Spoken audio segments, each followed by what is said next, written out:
I can't help but say something about this whole coronavirus thing, if you want me to. Yes. Again, when you know Steiner, you have the answers to the test, but you have to then figure out the details.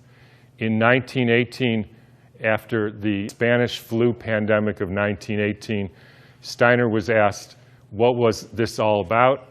And he said, well, viruses are simply excretions of a toxic cell. Viruses are pieces of DNA or RNA with a few other proteins. They bud out from the cell. They happen when the cell is poisoned. They are not the cause of anything. And the first way I would encourage you to think about this is if you are a famous dolphin doctor and you have been studying dolphins in the Arctic Circle for a long time, and then they call you up, Fred, all the dolphins or a lot of the dolphins are dying in the Arctic Circle, can you come and investigate? How many of you would say, I want to investigate a dolphin to see the genetic makeup of that dolphin? How many of you would say, I want to see if this dolphin and that dolphin has a virus because it might be contagious and that's why all these dolphins are getting sick? How many of you would say, excuse my French here, somebody put some shit in the water here? Like Exxon Valdez? Anybody? Everybody. Because that's what happened. And the cells get poisoned. They try to purify themselves by excreting debris, which we call viruses.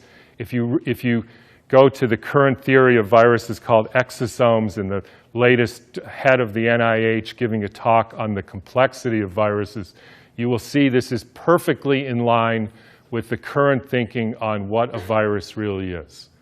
I had a dramatic example of this when I was growing up. Right outside our house, there was a wetlands.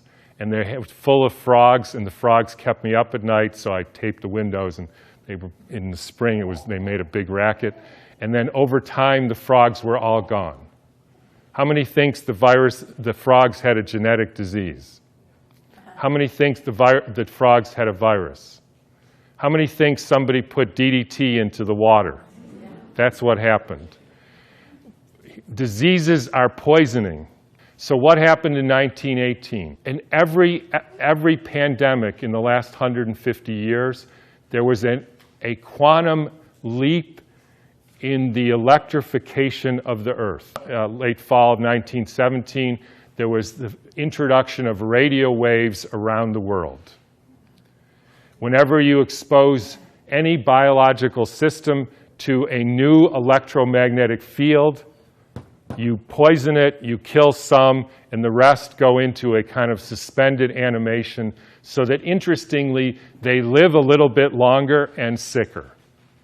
And then starts in World War II with the next pandemic with the introduction of radar equipment all over the Earth, blanketing the entire Earth in radar fields. First time humans have ever been exposed to that. In 1968, there was the Hong Kong flu, and it was the first time the Earth has a protective layer in the Van Allen belt, which essentially integrates the cosmic fields from the sun and the Earth, from the moon and Jupiter, etc., integrates that and essentially distributes that to the living beings of the Earth. And we put satellites emitting radioactive frequencies in the Van Allen belt. Within 6 months, we had a new viral pandemic. Why viral? Because the people are poisoned, they excrete toxins, they look like viruses.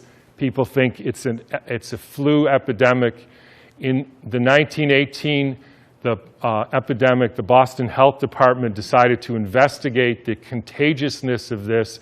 So they, believe it or not, took hundreds of people with the flu, and they sucked the snot out of their nose and injected it into the healthy people who didn't have the flu, and not one time could they make the next person sick.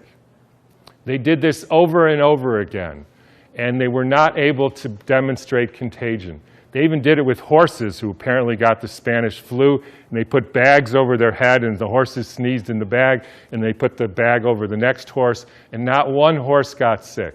You can read about this in a book called The Invisible Rainbow by Arthur Firstenberg, who chronicles all the steps in the electrification of the Earth and how within 6 months there was a new flu pandemic all over the world. And when you hear the normal explanations, how did it go from Kansas to South Africa in 2 weeks? So the entire world got the symptoms at the same time, in spite of the fact that the mode of transportation was horseback and boats, and there's no explanation for it. They just say, we don't know how that happened. But when you think about it, with these radio waves and other frequencies that some of you have in your pocket and on your wrist, you can send a signal to Japan and it arrives instantaneously. So any of you who don't believe there is an electromagnetic field that communicates globally within seconds just is not paying attention to this. And I will only finish by pointing out that there has been a dramatic and quantum leap in the last 6 months with the electrification of the Earth. And I'm sure a lot of you know what that is. It's called 5G, where they now have 20,000 radiation-emitting satellites, just like the radiation-emitting thing in your pocket and on your wrist and that you use all the time. That is not compatible with health. I'm sorry to say it, it's not compatible with health. That is a water destructuring device. And for any of you who say, yeah, well, we're not electrical beings, we're just physical matter, then don't bother doing an EKG or an EEG or a nerve conduction test, because we are electrical beings and the chemicals are only the byproduct of those electrical impulses. And I'll finish with, anybody want to make one guess as to where the first completely blanketed 5G city in the world was? Exactly. So when you start thinking about this, we are in an existential crisis here, folks, the likes of which humankind has never seen. And I don't want to go all Old Testament prophet on you, but this is something that is unprecedented. The putting of 100,000 satellites in the very blanket of the Earth. And by the way, as I was going to say earlier, this actually has something to do with the vaccine question. And this got brought home to me because about a year ago or so, I had a patient who came in who was totally fine, a surfer and all, and then he works as an electrician putting in Wi-Fi systems for very wealthy people.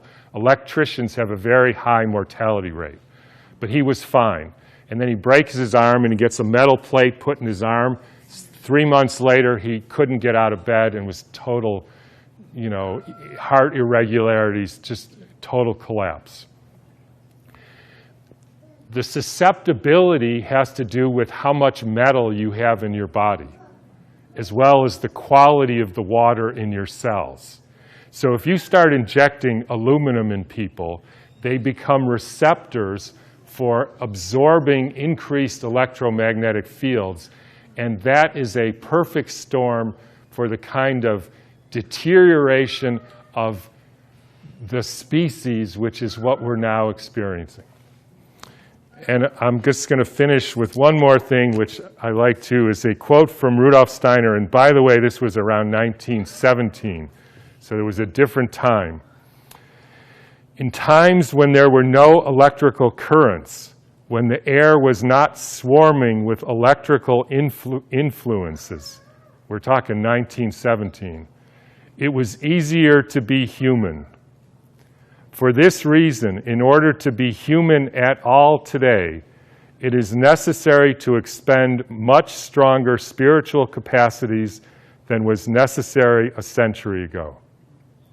So I'll just leave you with whatever you can do to increase your spiritual capacities, because it's really damn hard to be a human being these days.